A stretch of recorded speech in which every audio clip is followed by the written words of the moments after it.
박사님, 앞서 1부에서는 굵직굵직한 5개의 프로젝트형 과제들을 소개해 주셨는데요. 그러면 기초연구와 정책기획형 과제에서는 어떤 대표 과제들이 있었을까요? 총 13개 과제들이 있는데요. 분야별로 좀 정리해서 소개해드리도록 하겠습니다. 먼저 미래연구 분야에서는 서울 21세기 구상연구가 선정되었습니다. 1994년 서울시는 서울 정도 600년과 2000년 밀레니엄 시대를 맞아 서울의 미래를 준비하는 서울 21세기 구상사업을 추진했는데요. 연구원에서는 서울 21세기 센터를 설치해서 시민들과 함께 미래상을 그려보기도 하고 주제별 워크숍과 부문별 정책 구상을 통해서 21세기를 준비하는 연구를 망라해서 진행했습니다. 그러면 도시계획 분야에서는 어떤 과제가 선정되었을까요? 도시계획 분야에서는 3가지 과제가 선정되었는데요. 먼저 서울 도시기본계획입니다. 서울 도시기본계획은 20년 후 서울의 미래상과 발전 방향을 제시하는 아주 중요한 계획인데요. 서울연구원은 1997년부터 3차례에 걸쳐 도시기본계획을 수립해 왔습니다. 특히 2015년에 수립된 서울도시기본계획을 2030 서울플랜이라고도 하는데요. 시민참여단의 적극적인 참여와 의견 수렴을 통해서 수립한 시민참여형 도시기본계획의 의미를 가지고 있습니다. 또 이때부터 도시기본계획의 추진 성과를 모니터링하는 체계를 도입해서 활용하고 있습니다. 도시계획의 두 번째 분야는 주거지역 개발밀도 관리입니다. 1990년대 서울 시내에는 곳곳에서 고층 고밀 개발이 일어났고 이로 인해서 주거지 경관이 나빠지고 무분별한 개발로 인한 많은 문제를 겪어왔습니다. 여기에 대응해서 우리 연구원에서는 당시 하나의 용적률만으로 관리되던 서울의 주거지역을 3가지로 세분하면서 하향 조정했습니다. 서울 지역의 주거지역 세분화는 2000년 이후 국토계획법에도 반영이 돼서 전국적으로 확대 적용하게 되었습니다. 도시계획의 3번째 과제는 도심부 관리체계 개편입니다. 1990년대 4대문안 도심부는 전면 철거 위주의 도심 재개발로 여러 가지 문제를 겪어왔는데요. 이에 서울연구원에서는 도심부의 역사문화 자원을 보존하고 경제적 활력을 유지하기 위한 서울 도심부 관리 기본계획을 수립했습니다. 이후에 이 계획은 청계천 복원에 따른 도심부 발전계획, 역사도심 기본계획으로 진화했고 지금까지 도심부의 관리 방향을 제시하고 있습니다. 네, 서울연구원이 도시계획에서 상당히 중요하고 또 선도적인 연구들을 수행했다고 볼 수 있겠습니다. 그러면 교통 분야에서는 어떤 과제들이 있었을까요?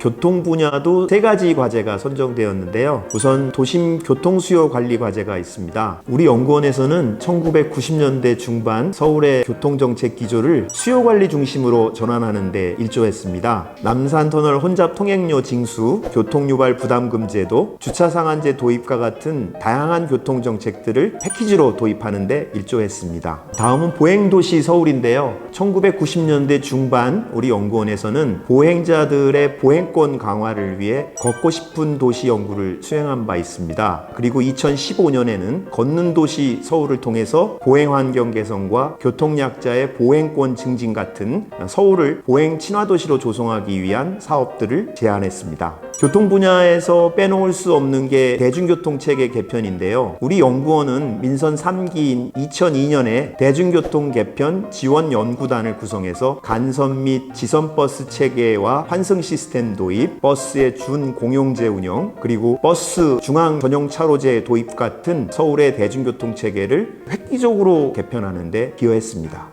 교통 분야에서도 서울 시민으로서 이렇게 피부에 와닿는 정책 연구가 굉장히 많았군요. 그러면 사회 분야에서도 서울연구원에서 굉장히 의미 있는 과제들이 많이 있었을 것 같은데요. 사회 분야에서는 2가지 과제를 선정했습니다. 먼저 사회적 약자의 삶의 질 개선 연구인데요. 서울연구원에서는 1990년대부터 장애인의 이동권과 자립생활 지원 연구를 했고요. IMF 외환위기 이후에는 노숙자 연구를 수행하기도 했습니다. 그리고 마이너리티 리포트 같은 사회적 약자, 소외계층의 실태를 파악하고 정책적 대응을 모색하는 연구들을 지속적으로 수행하고 있습니다. 또 하나는 서울 서베이 연구인데요. 서울연구원은 2003년부터 서울 서베이 조사를 시행하고 있습니다. 서울 시민들의 인구, 가구, 주거 특성이라든지 가치관, 일상생활, 삶의 만족도 같은 것들을 지속적으로 조사 분석해서 모니터링하고 세계 주요 도시들과 비교하는 기초자료로 활용하고 있습니다. 그러면 행정과 환경 분야에서는 또 어떤 연구가 있었을까요?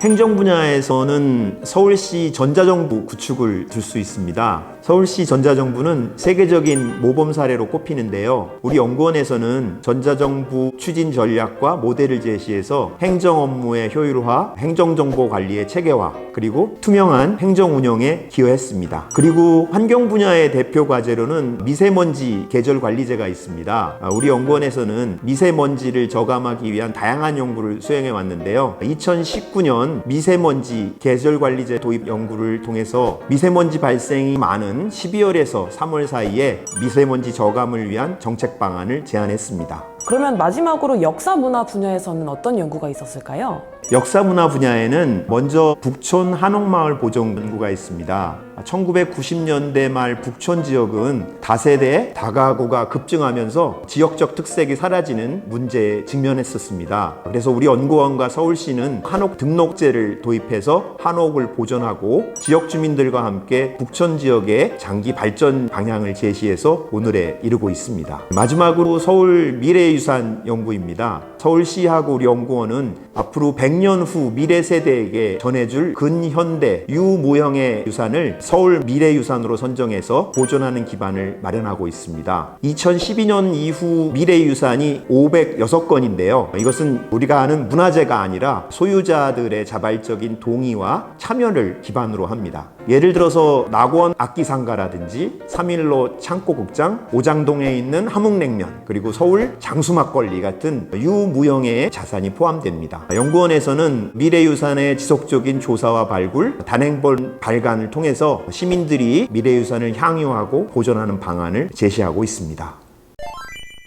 네, 박사님. 서울을 변화시킨 주요 연구들을 정말 짧은 시간 동안에 호로록 이렇게 해주셨는데요. 사실 각 과제에 들어간 연구진들의 노고, 그리고 그 연구들의 결과들을 짧은 시간에 담아내는 것이 굉장히 아쉬우실 것 같습니다. 그래서 저희가 9월 말에 서울연구원 30년사를 편찬할 예정입니다. 이번 책자에서는 서울연구원 30년의 역사와 사람들, 분야별 연구 성과 등 30년간의 히스토리를 자세히 살펴볼 수 있으니까 많은 관심 부탁드리겠습니다. 박사님, 마지막 질문인데요. 박사님께 30살 서연이는 어떤 의미인가요? 저는 1993년 1월 우리 연구원이 설립할 때 들어왔습니다. 올해로 30년이 됐는데요. 원년 멤버라서 30년을 맞는 감회가 남다르다고 할 수 있죠. 저에게 서울연구원은 좋은 일터이자 놀이터였고 삶터 그 자체였다고 생각합니다. 특히 그동안 아주 훌륭하신 선배, 동료, 후배 연구자들과 함께 서울의 구석구석을 찾아다니면서 행복하게 연구해 왔다고 자부합니다. 이제 30살이 된 서울연구원이 앞으로도 서울은 물론 세계적인 도시 연구의 메카로 발전할 수 있도록 응원하면서 저도 힘을 보태겠습니다. 오늘 좋은 말씀 나눠주신 양재석 박사님 정말 감사합니다. 네, 감사합니다. 서울연구원은 9월 29일 개원 30주년 기념 국제회의를 개최합니다.